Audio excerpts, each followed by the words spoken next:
Hello everybody, Average Gamer, and welcome to a very special video. So, I have been asked by the guys at Eversim to show you guys this. So this is a online survey, so you guys can help within the fourth generation community, I guess you can say in our YouTube community, to help with the development of fourth generation warfare by filling out this pretty simple survey. What I'm going to do is I'm actually going to go through the survey myself and go through the whole thing, just so you guys can see what they're asking and all that stuff. From what I understand, there's nothing too obtrusive about it. They're basically just trying to find out if you've bought the game or not, what you like about the game, what do you think about certain things of it, and all that stuff. So you can do it anonymously, I was going to say with anonymity, or you can just fill out your information, which is pretty not bad. So what we're going to do is we're going to do it ourselves here. So we're going to say contact information, give your email or Steam. Well, I'm going to give my email address. This is the only time I'm actually going to say you can't see it.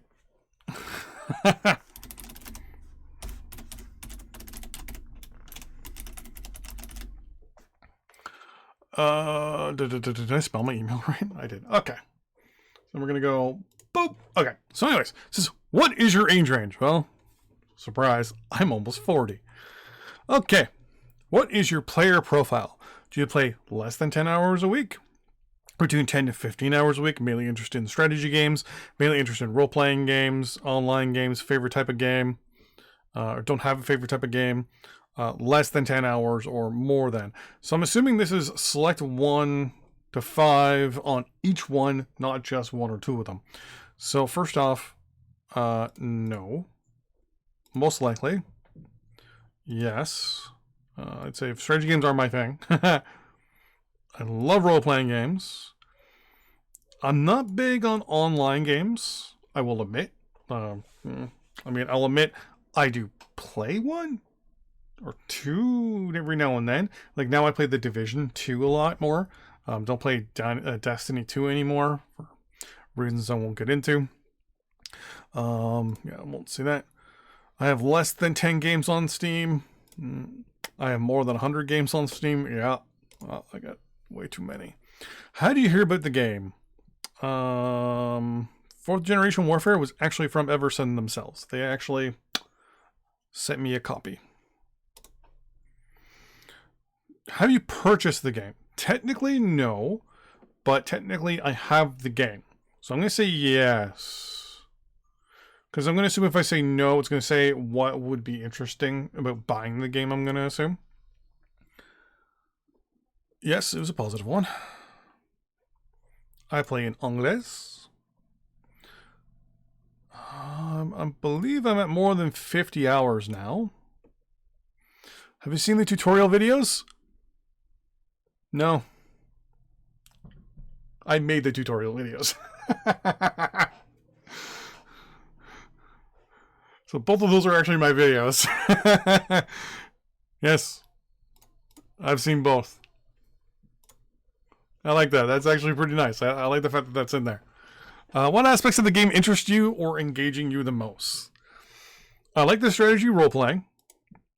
I like the fact that it's real world. Yeah, obviously being able to dominate the entire world would be interesting. I'm not interested too much in multiplayer, to be 100% honest with you. I like this quite a bit. Obviously, it needs work. I mean, no game is perfect, right? Integration of psychology into characters. That I like. Holy smokes. What aspects of the game seem troublesome or unsatisfactory? Game is too complicated. No. It has complications, but it's not too complicated. My issues with the game are more along the lines of the fact that you do have to do the economy a little bit, but you don't have as much control over the economy. So the decisions you make are just so broad, but yeah.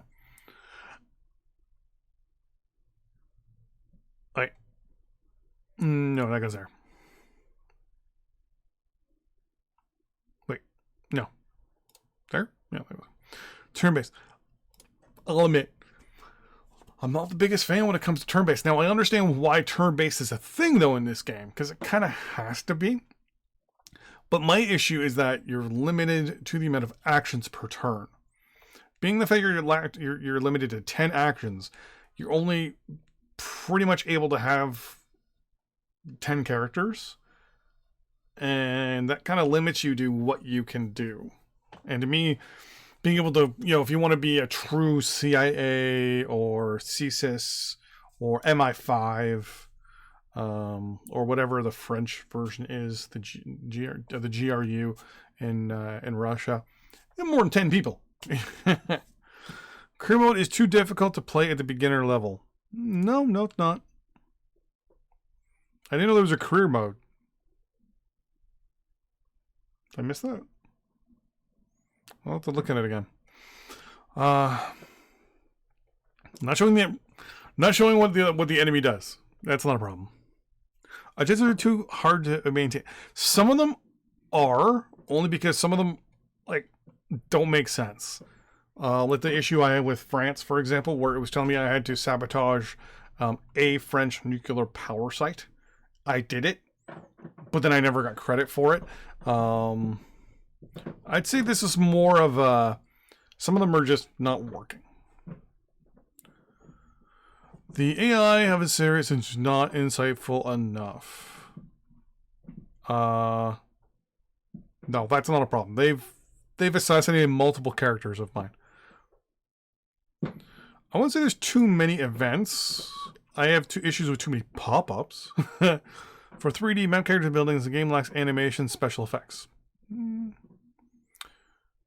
I'll admit it is missing a lot of other stuff, but they're working on it, so I understand that. So we'll say it's not extremely troublesome, but it's also not bad, so it's kind of in the middle because they're working on it, I know. If they weren't working on it, then it would be over here. But I know they've done some particle effects and things like that recently, so. For the interface, menus, panels, is not too relevant on stylize conversation. Oh, so I think they're talking about the bottom panels. No, I actually like the bottom panels. I mean, I've had issues where if you have too many people, it kind of gets all squirrely, but other than that. Yeah. Sometimes it's hard to keep track of your characters, where they're doing and what they're doing. Multiplayer mode has issues. For example, game sessions too long. Don't know. I've never played online, so I don't know. Yeah, this right here. Clarity on scoring losses and wins. Sometimes it's I don't understand why I lose score if I have to increase my money that I'm making as a country. It doesn't make sense, but no, game's not too slow. Holy smokies. What aspects would you like to see expanded? Expand the military combat? Yes. Expand the improved cyber attack? Yes. Because I'm still trying to figure out if there's a tier 2 to those attacks. I think there is. I mean, I haven't been able to. I'm not the best. I've done tutorials, but Eversim lines them all up for me. Expand and improve the diplomacy and commerce aspects. Yes. Expand and improve the conspiracy, scandal, and investigation. Yes. An option to suggest or advise what action my character should take during my turn. What? Oh, where the AI says, hey, you can do this. That actually would be very helpful, but it's not needed. I mean, that'd be something that you should be able to turn on and off in the options, though. So that would be nice. Summary panel of current objectives. Yeah. Yes. More character types. Mercenaries, special forces. Special forces. Oh, yes, please. Judges, not so much. Being able to hire... I mean, you can already hire mercenaries, but being able to hire or being able to send your special forces to do things and hire terrorists. A variety of buildings. Central bank, court has... Yes. More buildings, please, to blow up. More types of military weapons, obviously. Because, I mean, you can send drones, right? Say a drone is almost like an NPC, but you can send drones to other countries and they basically scan stuff for you. You can keep your hacker back at home. He goes through the drone and hacks into power, like can hack into multiple things all at once. Or we can set up a hacking network through a bunch of drones and then hit like execute, and all the drones hack all the stuff all at the same time. That's awesome. I'm coming up with this just off the top of my head. I'm a genius. More weapons, gadgets, equipment, and yeah, that would be good. But I mean, you do get a lot of stuff as you level up and as your researchers research things. So I'd have to go through every single thing in the game to try to see. An option to play as characters that are currently NPCs. Passes psycho. Ooh, playing as the Mafia or a Hitman. Playing as a Hitman would be interesting, but that kind of goes in the opposite direction of what you'd want to do, right? More dialogue of videos to reinforce immersion. Yes. Add plots and specific scenarios to resolve that come up. Yeah. Like if they have a thing where if you do option A, it leads to, basically an or option where I hack into a power or like a food place and like an agricultural facility. I pass or fail. If I fail, there's a possibility of my person getting arrested. So that branches off into an or not. And it's like, okay, does the person get arrested? No. Okay, well, no. Can it be linked to my country? Was the person's scale high enough? Yes or no? I mean, some of that already can be done. But then get it to the point where it's like, well, now that food thing, so they're investigating it. So have it so that there's almost almost like a news pop-up, but you can actually interact and pick options there. And you're basically working almost like the RPG style of your hacker and the decision about pulling your hacker out of the country. Because basically you would hack it and then just tell the person to just to GTFO. And then that's pretty much it, right? They say whether it's pass fail, whether you did it or not. And then it's like, okay, well, they didn't know you did it, or they did know you did it. Or they're investigating it. But it doesn't set up a story. Like I feel like this game needs almost like an overall narrative to kind of go along and play with it, to kind of push it. Because I find that my biggest issue is that I love the game, it's fun, but after a while there's no narrative, there's no overall arc of story, and this game feels like it needs a story or something to push you through what you're doing. Because right now it just feels like, okay, I'm doing turn-based, basically modern spy stuff and military stuff every now and then when the two sides actually go at each other's throats. But,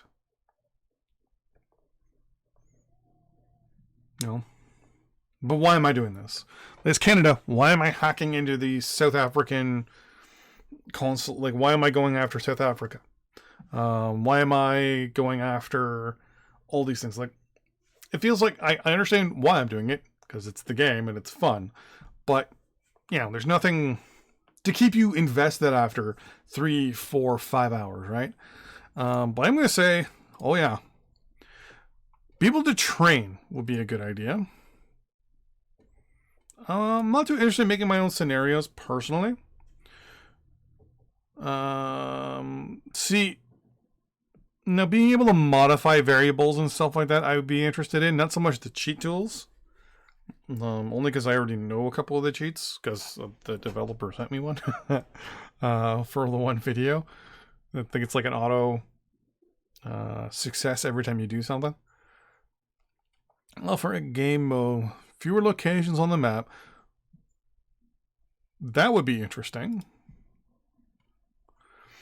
Addition, positive or negative skills that characters can acquire according to... That is awesome. I like that word. Like, if they fail at something and they fail enough, they get like, like an inept negative quality, but you're stuck with the person. Fire them. More complex state management. That would be something interesting. Possibly upgrading buildings to increase their production. Yes. Rework the score systems so that it only has to only gain points, not lose, and only obtain those by actions where the player is directly involved. Let's see. I'm in the middle of the road of that. I'd have to understand that. I'm going to say yes to this. I'm going to say yes to this just because I want to make more videos. Upon a user interface option designed specifically for very large scale or for dual screen. Ooh, yeah. That'd be interesting. Add a continuous game mode. In this mode, there are no longer game turns, nor a limited number of actions for a player to do. But each performs an action is mobilized for a certain time, depending on the nature of the action, the trip to perform it.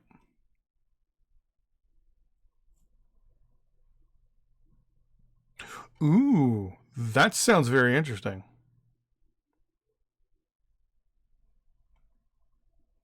Because this here is my one issue with the game. It's just the limited amount. These images from the store page.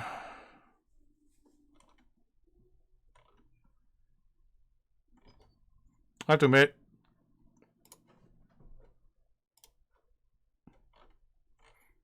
I do love this one.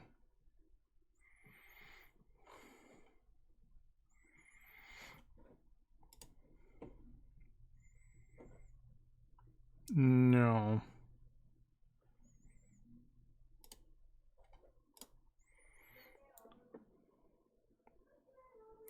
It asked me if I play multiplayer, and I said no.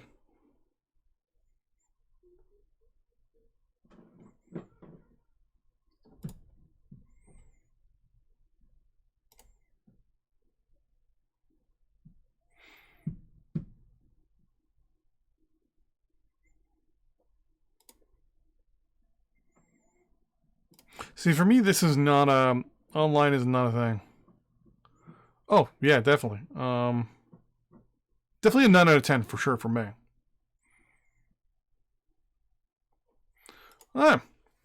So there you go. That is the game survey available. So down below in the description is a link to the page where you can actually do this and help in the development of 4th generation warfare. Thanks for watching. Fill this out. If you like the game, or even if you haven't bought it yet and you do want to give constructive, honest criticism, fill this out. You know, if you want to be part of something, fill this out. To sum it up, fill it out. See you guys in the next video. Bye-bye.